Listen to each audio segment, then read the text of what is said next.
Yan guys, nandito tayo sa 01 Moto 4View. Pina-change oil natin si Bubbles.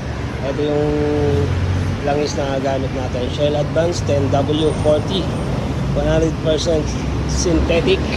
Tapos pinalitan na rin natin ng gear oil. Tapos papacheck natin tong air cleaner tsaka yung panggilid.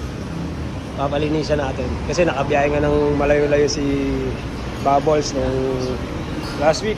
Nag-infanta tayo. So, tingnan natin kung madumi na ba yung loob ng panggilid.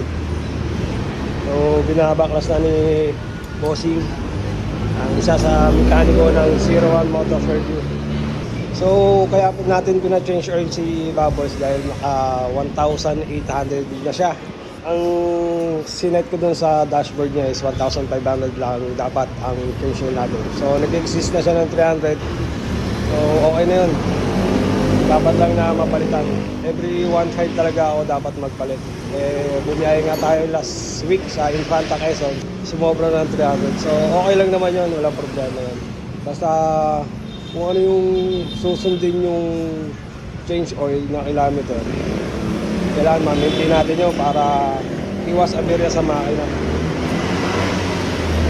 Ganyan tayo maalaga sa makina ng motor natin. Although kay Tanggol ganun din. Nakalagay sa manual kay Tanggol is every 5,000 kilometers ang change oil. Pero ginagawa ko lang siya ng every 3,000.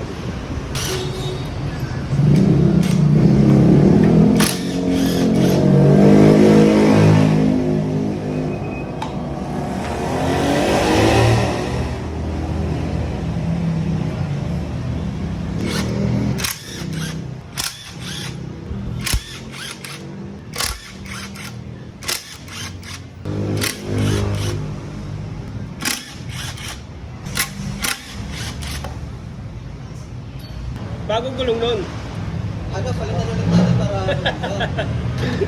Walang iya ka. Bagong gulong ng CB natin papalitan natin ng Michelin.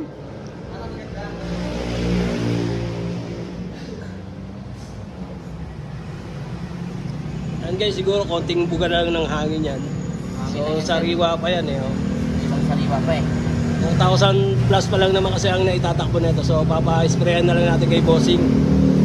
Mas maigi na yun na check siya. Kasi itong air filter sa airbox tanggal natin. Tapabugahan na rin natin ng hangin.